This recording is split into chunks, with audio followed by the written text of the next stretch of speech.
Hello and welcome back to Mirror Interpretation Todorova. Welcome back to my YouTube channel. My name is Ioana and I am an interpreter and a polyglot. And I decided to create this live for Miss Tima1413. Hi Tima. You're a new subscriber. She sent me several comments, several questions. But as you guys know me, when I do live, I also like to check what other comments you have done and if there is anything else that I can answer to make this video more valuable. This is all your comments for the last month, and I'm gonna mention you guys and see if there is something that I can be useful. So I'm gonna start with the comments of Tima1413 or her questions, which is gonna be the reason of our life. And I see there's somebody watching. If you have a questions, you can type them and I'm going to address them in the end of this live. She is commenting on the video of the difficulties. I love this video. Sometimes I get those types of calls too. I hate static noise, so sometimes there is static noise from headphone or headset system. So I have to mute the sound and then it gets fixed, but then I have to mute myself and interpret. But because I'm writing notes, it takes me a bit longer to begin interpreting.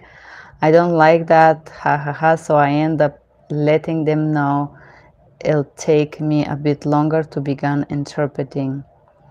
And the echo is annoying also. If those audios echo static and audio glitches, and it gets super annoying and end up transferring. I end up transferring so much stress. I don't want to misinterpret anything bad at all. Okay, so when we talk about static, in fact, I had a call last week, and one of the providers put me, the interpreter, and the Russian-speaking member on hold. So we were on hold for some time, and then when she came back, for about 45 minutes, there was this music playing. It was very annoying jazz music on the back. And there was a moment that the music would go slightly lower, so in order to make it work, I requested the provider that when the music is loud, I'm gonna wait to slow down and interpret in the breaks. And we make it happen despite these problems with the audio. However, I would tell you, if there is a static noise, this is because one of the people are on speaker. And usually it's the Russian speaking or the LEPs. The LEPs do a lot of things and they call those calls and they wait there 45 minutes to get somebody connected, so they will have the call on speaker and they don't recognize that. And when you get on the call, you can hear your voice. So I could tell if somebody is on speaker if I hear my voice echoing behind. If that happens, I always request both sides to take the speaker off. I think, and sometimes I repeat it several times and I tell them I want to help you, I want to make sure I'm useful, I am doing it for you, please do so. And they're resentful sometimes because you can hear they're cooking or doing something, driving, walking, and you can hear the noises. When it's on speaker, you can hear the noises outside too. So addressing that is always important. And if it's really bad, for example, in the month of June, there was a hailstorm here and my glasses are like right here. I have several windows on the side, and if those sounds are not addressed, I could barely hear her. I said, I'm apologizing, interpreter can no longer service this call. I will plug you back to the customer care. There is a storm here. Or any kind of noise. For example, they were doing some remodeling in the apartment below me, and there was this moment that they would drill the wall and I could hear it very loud and clear. And I apologize. I said, I'm apologizing. This is happening next to me. Or police or fire department pass sometimes here during a call. And I said, I'm so sorry, ma'am. There would be a siren for a few minutes. Would you like me to stay on the line or something? Sometimes if I feel like it's gonna be short, I request them to hold and apologize. I let the provider know that it's gonna be a moment I'm trying to fix the sound. There is a sound coming from somewhere, so they understand. But I think the worst thing that we can do if it's really bad and they cannot hear us, it's to try to serve the call, because this can lead to two things. One, you can receive a bad reference. You can receive a complaint, or you can receive a misinterpreting complaint. So there are different tests on the audio. There is a technical test if it's clear, and second, there is an interpretation test. So if for some reason you cannot hear each other clearly and you're trying to interpret to make this happen, to serve the call and to understand and make them repeat. If I have to make them repeat more than twice the same sentence, I normally will apologize. After a few of those, I would withdraw personally. It's because I don't feel like I'm doing a good job. They cannot hear me, I cannot hear them. That's it. That's what I think about this theme. I think that respecting your boundaries and also your health, sometimes they ask you to shout. I don't advise that. I used to try to speak louder. First of all, you speak all day or at least 4 hours a day. And believe it or not, if you do have a full working day like I do, you lose your voice.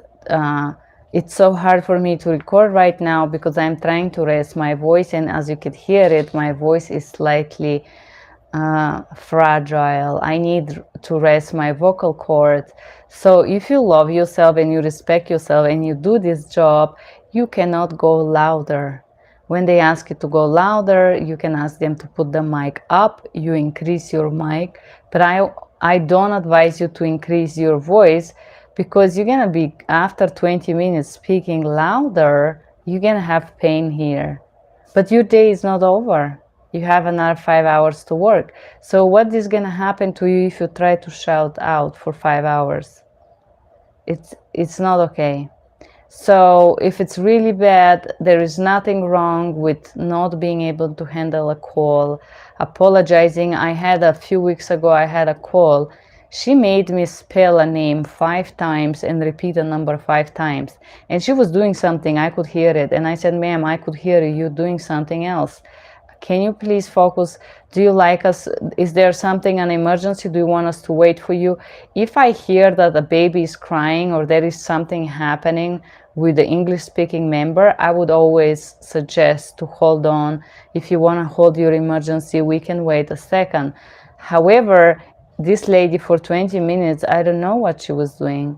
But in 20 minutes, I spelled first, last name, and a phone number, believe it or not. And she was doing something. You can spell that in 30 seconds, you know. So at this point, I apologize and withdraw from the call. But they don't like you to withdraw. But as your freelancer, nobody can force you to do a call.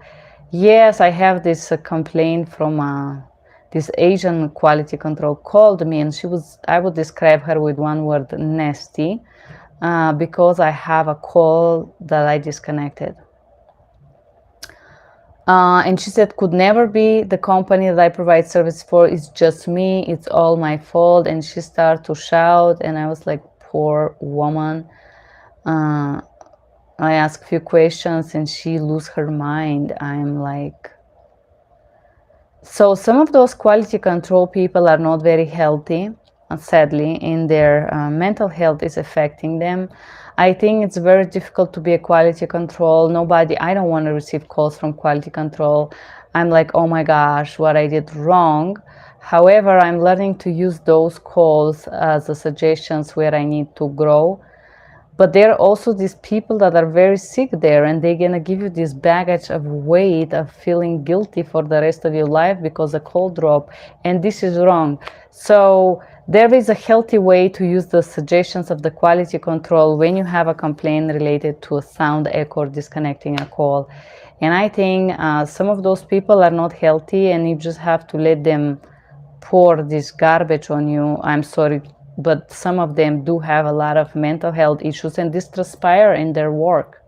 And you have to handle that. You have to let them go with this na na na na na, and kind of weight putting on you, and you understand that there is something wrong with this person. However, you let it happen. So it's difficult to handle calls that have a back noise because they can backfire on you as a complaint. And I will tell you, if they call me and tell me that they receive a complaint, I never discuss that. I say, thank you, I'm apologizing for the inconvenience, thank you for letting me know. But the truth is that nobody is perfect. What do you do when people have accent you are unfamiliar with, so it's difficult to understand? That's happened often. I do tell them politely that because we both have different accents, it's a little bit difficult if they could speak slowly. I don't think it's wrong if we are being polite, but it's also because this is normal. I'm Mexican, and sometimes for me it's hard to understand people. Yeah, Puerto Rico people have different Spanish, Spain people have, Brazilian have, although it's a Brazilian, but they speak Brasileiro. It's still a different, I don't know, somewhere there I read a comment about Indian accent. Let me see if I responded. It was last month or something like that. However, I will. Okay, here is it.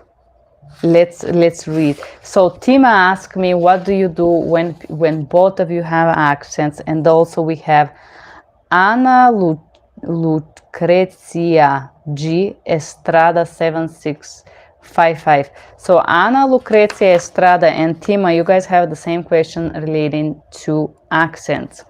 I believe I made a video because I am bullied quite a lot on this YouTube channel for having an accent. And Carbo Solo, Puerto Rico speak Spanglish. This is correct. Actually, I just went to Puerto Rico a few months ago, and I had the biggest cultural shock in my life, probably because I was not ready for what was waiting for me in Puerto Rico. Yes, unfortunately, the local of Puerto Rico do speak some English, and also they speak it with a very strong local accent. Ana Lucia Garcia said to me, I do not know where from is the woman speaking English. She's kind of confusing. I don't know if she mean me. The girl speaks very clearly and have a nice accent. I do prefer not to work with people from India. They speak English weird. The video is good to understand them better and practice a lot. Good work, Russian English criminal. Okay, I think that Ana Lucrezia Estrada doesn't like my accent. However, my English is pretty clear, believe it or not. I know I'm aware I have accent, and having an accent is not a crime. Working for, I will tell you where I work. I work for Australia, England, Canada, and USA. This is the 4 countries with majority of English-speaking populations that have different type of accent. I have never had a problem with anyone understanding my English. Anybody from this country, anybody that I have met traveling, or I live in different countries in Greece, they all understand my English. My English does have an accent, but my English is very clear. So having an accent is not a crime. It's all right, and it's okay. Ana Lucrezia Estrada, you don't have to like my accent, that's fine. But as an interpreter, I believe that if you are aware that on the other side, it's a very, very thick accent, and for example, Tima said Puerto Rico, I personally have a difficult time to understand people from India or China. These Chinese people are like machine. They can read, but they don't understand what they read. And that's why lately in our interpreting field here in the USA, there is something as a test. It came out last year. It's called colloquial English. The reason why this test come out is because of these Chinese people that are able to read, but they are unable to do customer services because they cannot solve the problem. They don't understand what you're saying. So, strong accent. The number one thing is, I said, I usually do this. I have it printed over there, but I say this is the interpreter speaking. I am apologizing. Forgive me, but I am also foreigner and I do have an accent myself. I have an accent. Because we are both foreigners, I am requesting you to please speak slowly and use short phrases to assure accuracy in interpretation. So the most important is the first part, I am the problem. If you say to the language speaking, wherever is the client, the doctor, and there is a lot of Indian doctors there that speak terrible English, unfortunately. If you tell them that she have a bad accent, you're gonna offend her. You're gonna take the responsibility on you. I, the interpreter, am having an accent and I want to do a good job for you. I want to provide excellent services, and in order to assure that, I beg you, please speak clearly and use short phrases. The problem with Indian people, I notice, especially the ones that, I don't know, there is something with the Indian culture I notice. They do, I don't want to say anything offensive. I have friends from India. There is beautiful and bad from every country. So some of those people believe the faster they speak, they are better in something. So I meet a lot of guys from India who would mispronounce many words and cut them half. What are you doing? That's how they would say, what are you doing? Do you see how weird that sounds? That's Indian people. This is how they speak. And they think that they're cool and that they're businessmen and they're Americans now and they can do some slang of English Indian things. Same thing happens if you go to Puerto Rico or to Latino-speaking countries. In this case, I will include also if you go to Florida or Texas or any place on the border with Mexico, people speak Spanish and they will have a different accents.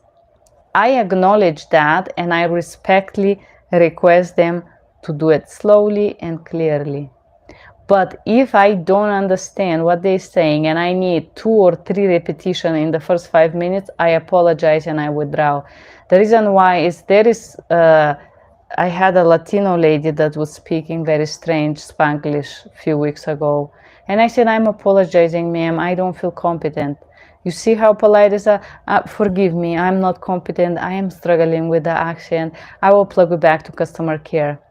Yes, they don't like it. It's okay, but you still stay professional and you said, I'm apologizing. I have limitations in my ability to learn or to transmit something.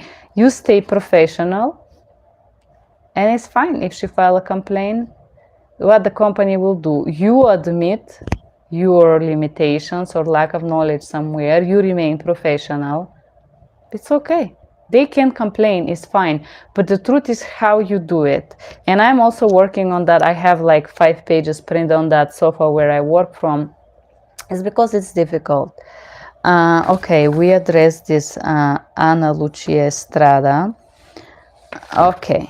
And that's about Tima. Also, I think I'm going to finish answering the questions of Tima. Tima asked me somewhere, okay, she received a lot of hurts from me.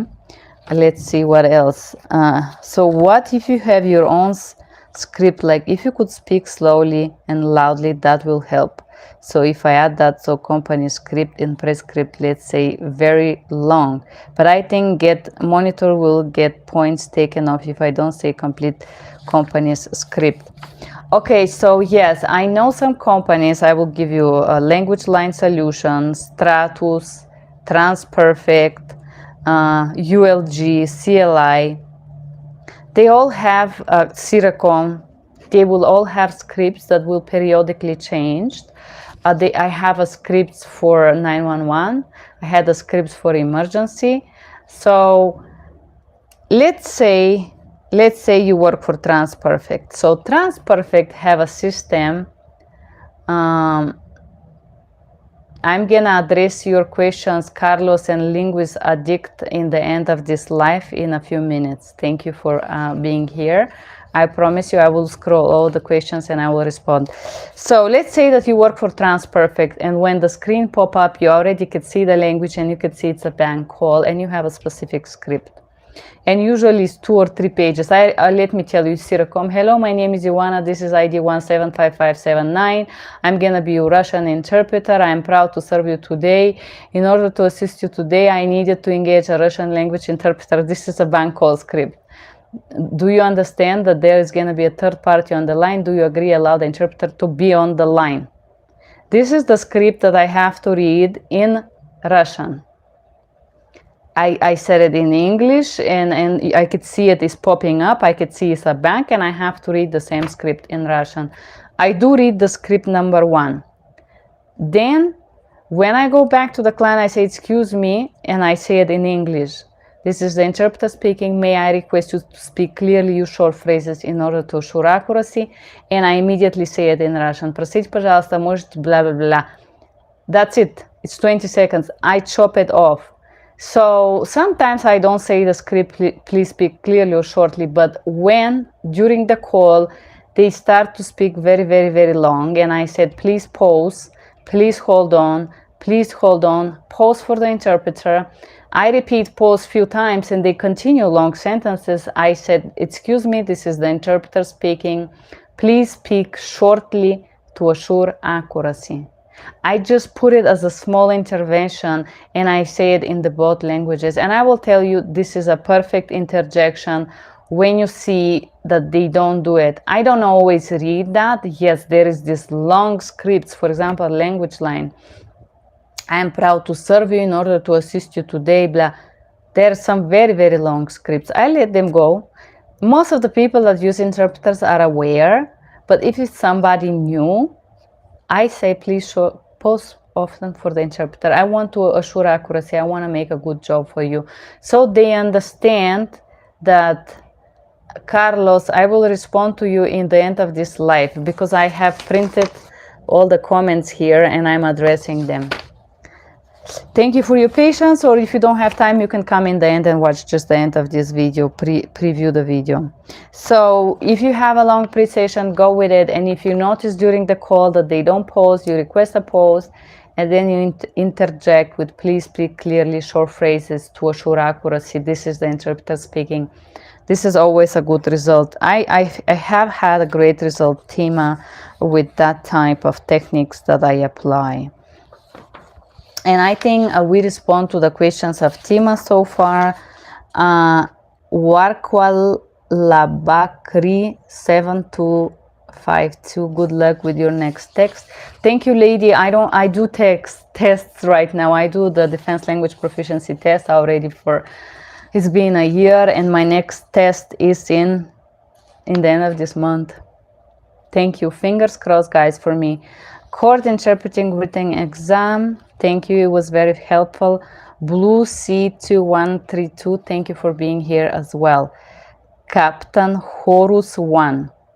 Bilingual assessment test. Thank you for sharing your tips, videos, and information. Thank you, Captain Horus 1, for being here.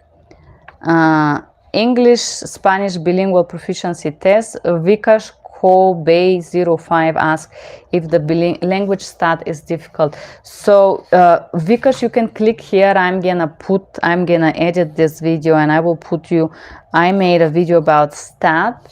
I believe stat is medium difficult. If it's a regular stat, then you will have a specific medical one.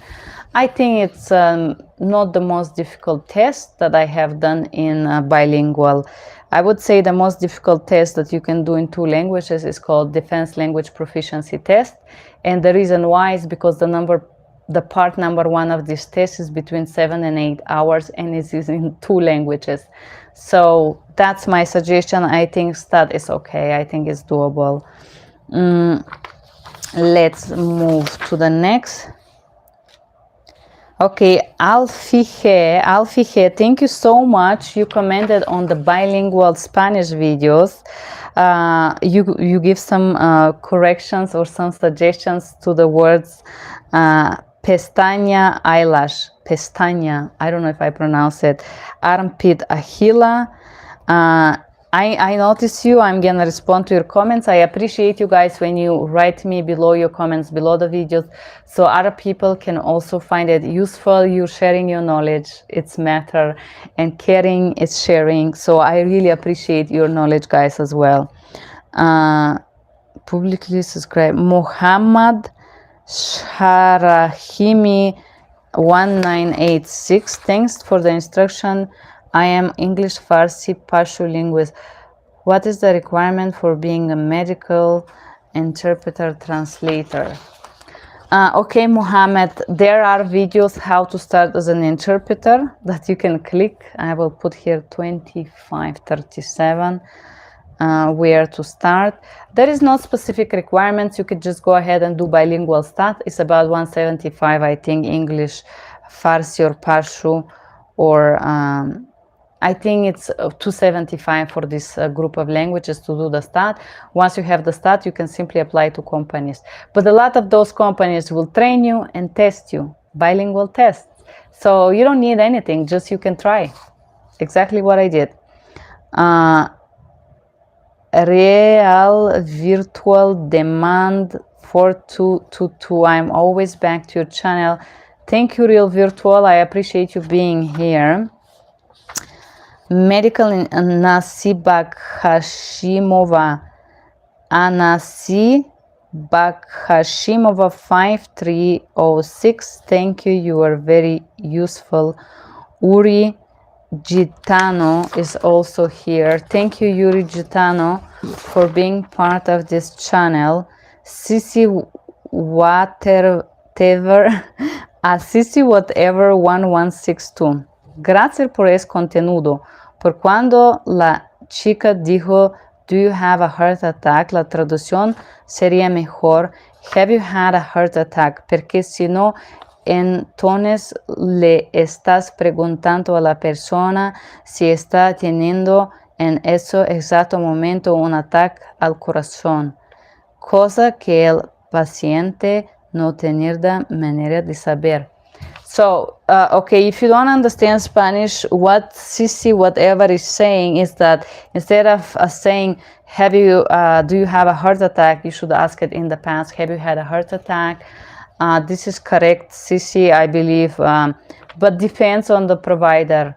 Sometimes you are plugged into the system and you can hear them, and you are in cardiology and you can guess the patient is having difficulties with the heart.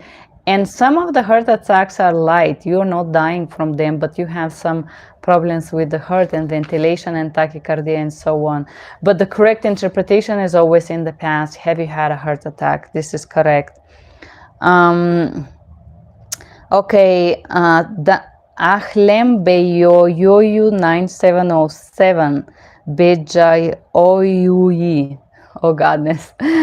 Okay, Ahlem, I will use the first name Ahlem.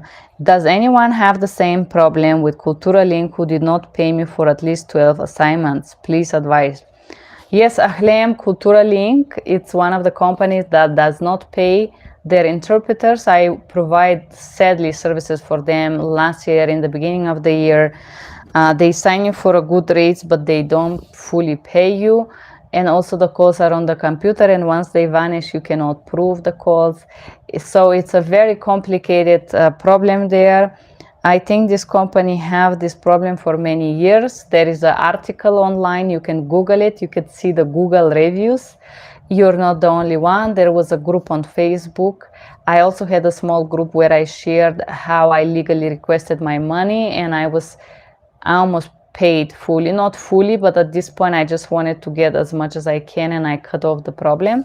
So yes, Cultura Link does have that. There is a group on Facebook, there was a group on WhatsApp, there is a newspaper that read about it. There are many information out there. If you Google Cultura Link, if you go to Indeed, on their Google page, the company changed their name several times and their physical location. And this is a common problem with this company, unfortunately. I hope you can find more suggestions online.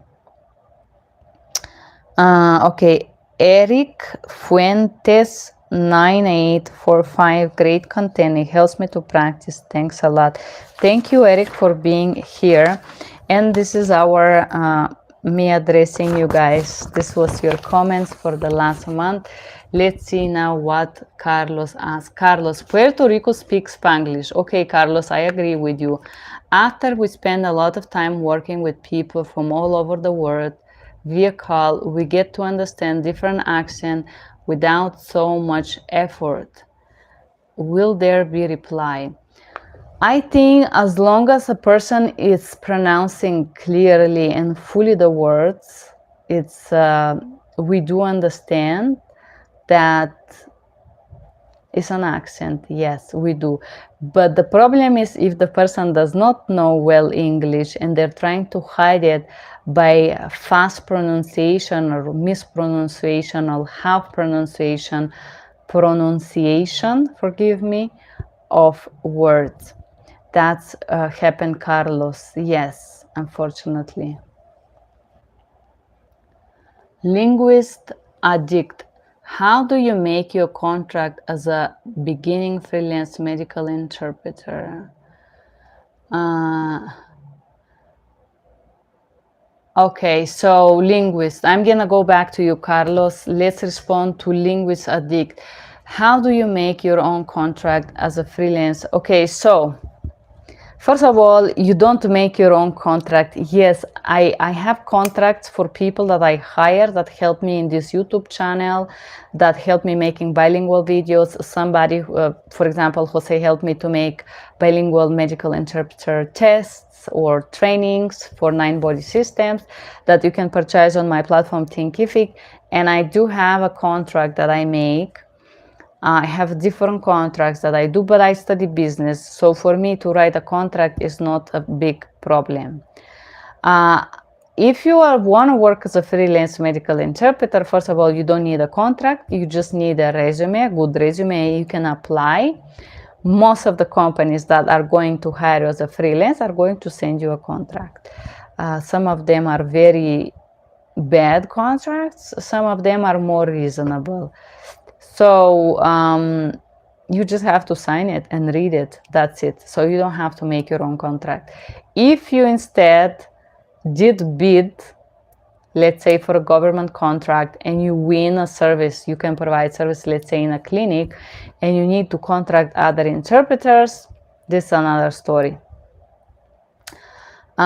You can make a contract for yourself. I normally, when I do so, I include my company name, location, company telephone, and email address, and then I put this is agreement between, and I put me, physical person, and the second physical person in the role of, let's say, Spanish interpreters, and below I put as a freelance, following this and that, my requirements and my expectations, and the ability to disconnect the contract if it's gonna be just for this service, if it's gonna be as needed. You can Google how to write a contract, but usually you don't need that if you want to start as a medical interpreter. Carlos Soto, no problem. This live is interesting. I ask because I just joined it and later I can go back and previous topic during the live. Okay, do you think knowing a definition of a medical term, for example, fever, would that be like helpful, or would be more like to an addition bonus of a knowledge? Okay, so let's say I know, for example, colonoscopy. I know what is colonoscopy, or I don't know, laparoscopic procedure. I know what is that, and you should know what is that because you're gonna do those. However, when we interpret in these sessions, usually I will use the most close medical term. Allora, let's imagine that I do Italian. I will use Italian because it's very close to Spanish. So laparoscopic procedure in Italian will be procedura di laparoscopia. Allora, most people would not understand what is laparoscopic procedure, or laparoscopic usually is a surgery because it's a surgery. So if you do this type of interpretation, Medical, I never add explanation. However, if I see that the other side does not understand and they said it's not very clear what is that, or they make some sound that in my culture it means that is confusing, I would say, this is the interpreter speaking. Would you allow me to clarify what is something, what this mean, or this or that? And they usually are, and they're like, oh, let me explain the interpreter. So usually if it's not understand, I will make sure that the doctor or the nurse is aware of that, and I will request them to simplify for the patients. However, as a medical interpreter, you should not do this, and if you do a test, this is a big hook, do not clarify unless requested. You can clarify if you don't understand what they say. And if you see that the patient is in front of you and they don't understand, you could suggest, interpreter suggesting, I believe the patient is unaware of the meaning of this word. Can you clarify, please? Should you accept a cheat contract starting out? Cheap. Thank you, linguist. So it's an added bonus for you. I'm gonna finish with Carlos. So to know a meaning of something is great because it make you feel less paranoid during sessions. But to offer to clarify, no, because during these sessions, the doctor would usually explain that. And that's not your job to complicate your life as an interpreter. However, if they don't, I would suggest that it needs to be clarified in English so I can clarify it in the target language. But I don't usually interpret. But let's say sometimes I'm unsure if it's some specific fracture of this site and I don't know the word. This is gonna be interpreter is apologizing. I don't know the exact word, but the fracture is on the ankle of the foot surrounding area, on the lower part of the foot, whatever it is. I will admit my lack of knowledge. Sometimes I don't have time to check the word and I apologize for that. Should I accept a cheap contract as a starting out? How cheap? Let's talk numbers. I mean, you gotta have some standards, okay?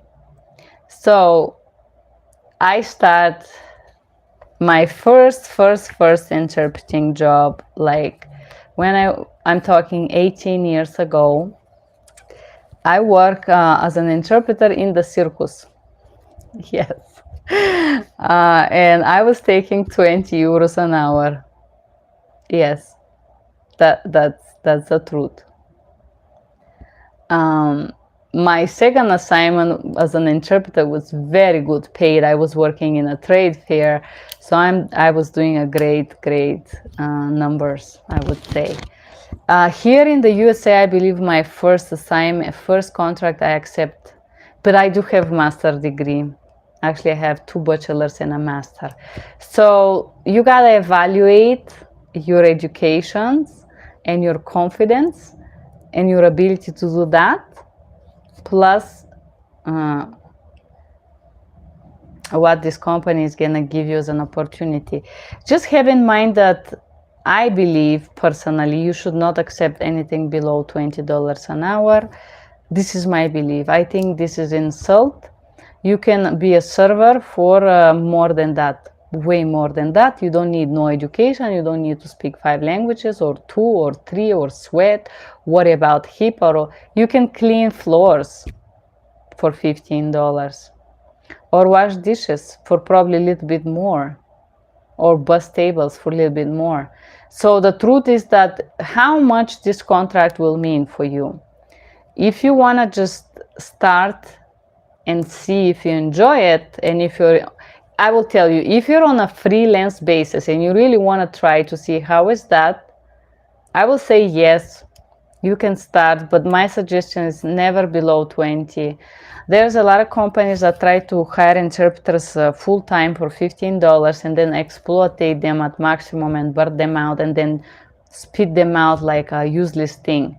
I don't like companies that do this. I don't suggest that. I know companies I provide services for are looking for full-time Russian. they're free to do whatever they like. I personally don't want to do this for this amount, and some of these companies are ready to pay me what I require, which is even more than what they offer. So they set a certain number on the advertisement or on the interview, but the thing is that you can contract, and if you want more money, you gotta know why. If you have just high school and you speak Spanish, I think you gotta be realistic with your abilities. So if you have no certifications, maybe you don't have high school, you can do the BTG.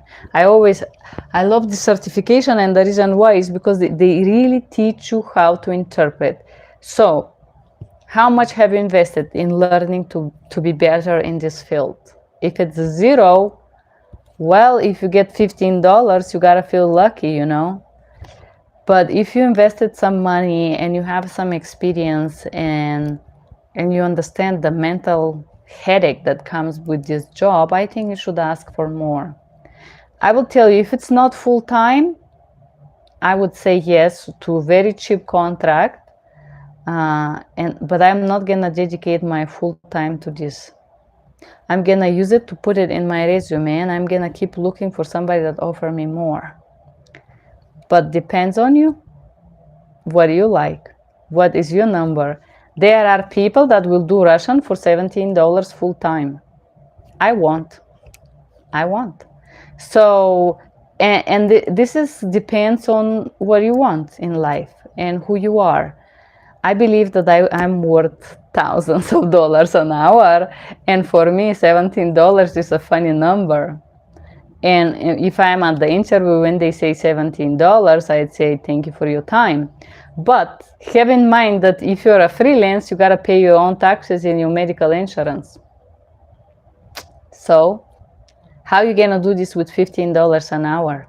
You have to pay rent and buy food and pay Wi-Fi and pay your phone. And I don't know how much money you think you're gonna do with this. You gotta make maths here. The truth is that if you don't need money in life and you're just bored and you just wanna do something, and if you're happy with what you do, it doesn't really matter how much they pay you. This is the truth. It depends what you want, linguist, artist. If you give me more detail, we can philosophize on that. But the truth is, you have to know what's your number. When I come here 6 years ago, after working in a trade fair for so long, I was working as a bartender. I was terrible. I was the worst bartender. I was doing easily $5,000 a month by tips. Yes, this is the truth. I struggle with a lot of things during this period of time, but if you can do, worst case scenario, you're the worst server, full time, you do $2,000 a month, 1,000 goes on rent, and they normally give you the food and you have $1,000 left. So depends on your goals and depends on your situation. Sometimes you need those money, and I understand. So if you need the money, you can accept it. But the truth is, the value of your work is way more than that, whatever is the number. For some people, $30 is cheap. For example, for me, paying me $40 with 2 hours of a minimum to go in person, I'm not excited. I'm not motivated. To dress up and drive and look beautiful for you costs money too. Because can you dress with $40 is my question. The truth is no. If you want me to go in person, you gotta pay me for that. So there is people that go in person for $20 in Denver, Colorado, where 1 bedroom, 1 apartment is $1,500. So everybody is free to choose what works for you. What is cheap for me could be the great deal for you. You understand me? So I believe that when you start, you don't have much power of bargaining, or people doesn't know how to request more or how to sell themselves. And I'm also learning in this field. I believe I'm learning every day to be better as an interpreter and to be that. I'm taking English classes, believe it or not, right now. I'm taking classes with Lisa from Accurate English. You can find her on YouTube. I purchased one of her classes, Speak Clearly. And the reason that I read with you is because I'm practicing my English, believe it or not. So said that, guys, I see it's 6 of you and I have been here for 40 minutes. It's time to end this live and go eat some pizza. Thank you guys for being here. Thank you, Carlos. Thank you, Linguist Addict, and whoever else is here. I appreciate you guys being part of my vision, part of this YouTube channel that I just started out of sadness, out of stuttering, and out of desperation. So I'm so grateful you guys here. I'm grateful for your beautiful and not very beautiful comments. I'm grateful for you being here. I respect different opinions. You don't have to fully agree with me, but please be respectful when you address your concerns for me, for others around, and for your own self. Thank you, Carlos. Thank you for being here, guys. Thank you for all of you. I'm going to share this. Bye-bye.